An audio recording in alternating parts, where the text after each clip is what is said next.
Ang ulo ko po ngayon, may patong na $2 million or 100 million pesos ang ipinatong sa ulo ko. Baka yan ay madagdagan pa kung may maunang makapatay sa akin. Mga kabayan, isa lang yan sa mga bahagi ng pahayag ni Pastor Apollo Sikibuloy, ang founder ng KOGC at SMNI. Sa naging pahayag ni Pastor Kibuloy, lantaran niyang sinabi na si Pangulong Bongbong Marcos Jr., First Lady Lisa Araneta Marcos at iba pang miyembro ng Kamara ang nasa likod ng panggigipit sa kanya. Kung pababayaan po natin ang ganitong mangyayari ng mga dayuhang tulad ng Amerikano, CIA, FBI, State Department, US Embassy, gigipitin tayo with the connivance of our own President and First Lady and other members of the Congress. Matapos ang matinding akusasyon ni Kibuloy sa administrasyon, tikom naman ang bibig at tila dinedma lang ni Pangulong Bongbong Marcos Jr.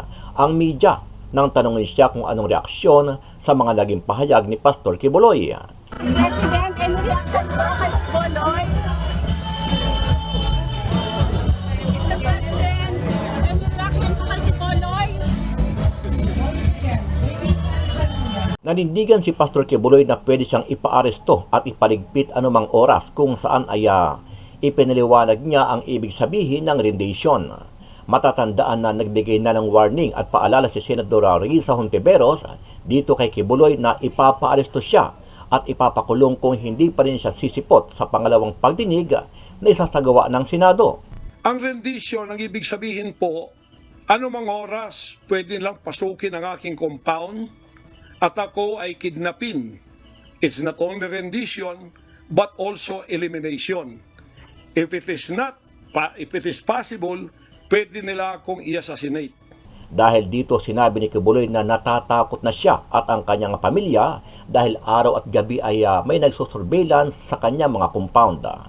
Ako ay binigay na ninyo sa kamay ng mga Amerikano at gagawin nilang gusto nilang gawin sa akin sa aking sariling bansa. Ang aking 11 compounds, araw-gabi, sinosurveillan ng drone. Hindi po kami makatulog, hindi kami mapakali.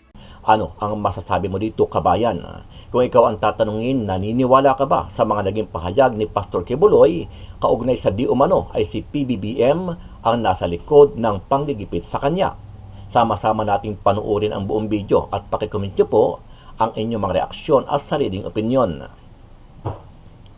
Pero bago yan, muli po ako nag-iimbita sa mga hindi pa po nakasubscribe sa ating channel na Kabayan News PH, pakipindot po ang subscribe button at pakiclick na rin ang notification bell para lagi kayong updated sa mga bagong upload natin na legit at napapanahong balita.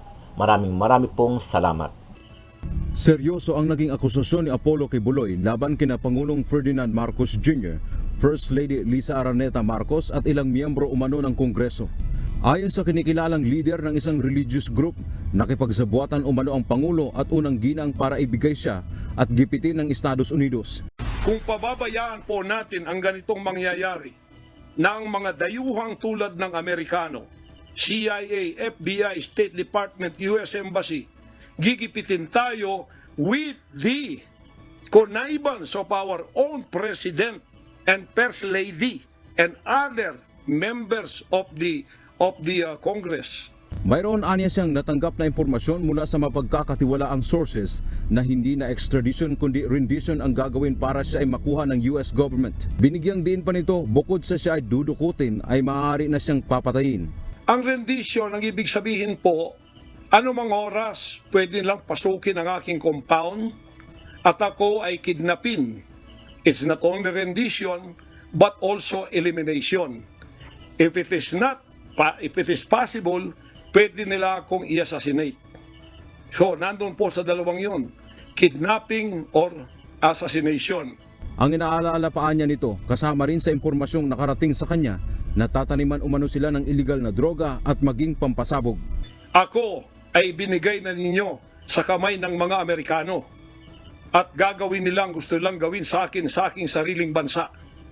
Ang aking 11 compounds, araw-gabi, sinosurveillan ng drone. Hindi po kami makatulog, hindi kami mapakali. Mayroon na rin daw 2 milyong dolyar o 100 million pesos na nakapatong sa kanyang ulo para siya ay makuha.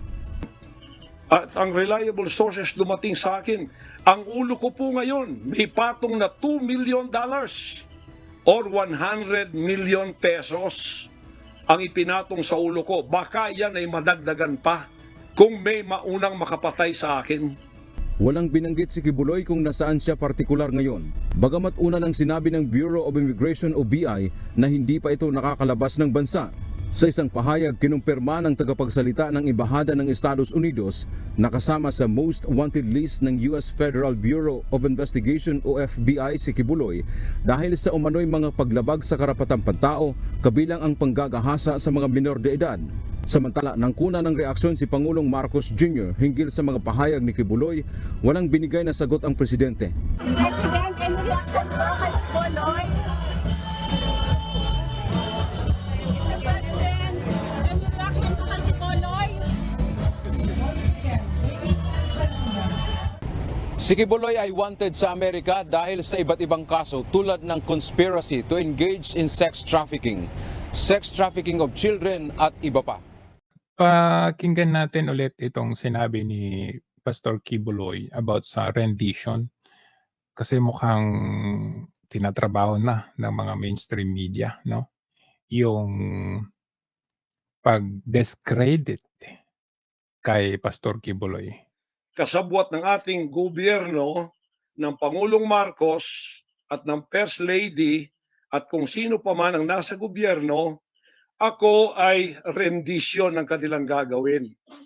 Ang rendition, ang ibig sabihin po, anumang oras pwede lang pasukin ang aking compound at ako ay kidnapin. It's not only rendition but also elimination. If it is possible, pwede nila akong i-assassinate. So, nandun po sa dalawang yun. Kidnapping or assassination.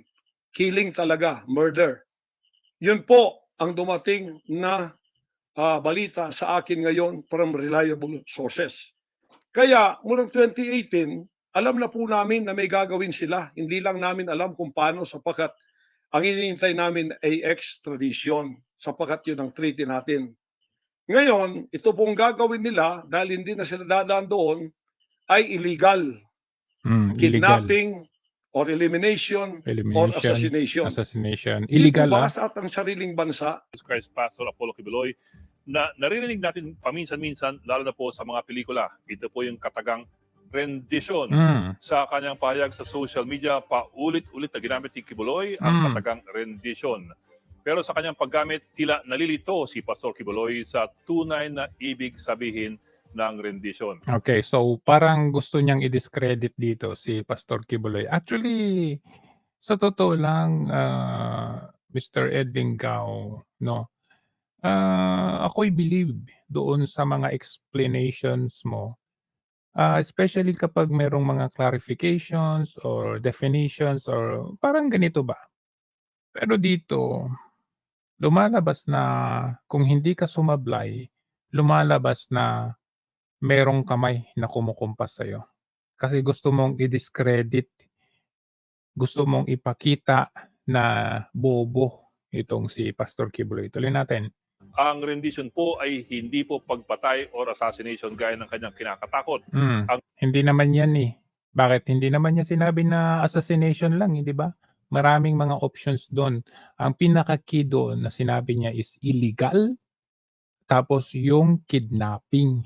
Ang extradition po ay ang paghuli at pag-turn over ng isang wanted na tao ng isang bansa papunta sa isa pang bansa. Ayan. So, tama ito.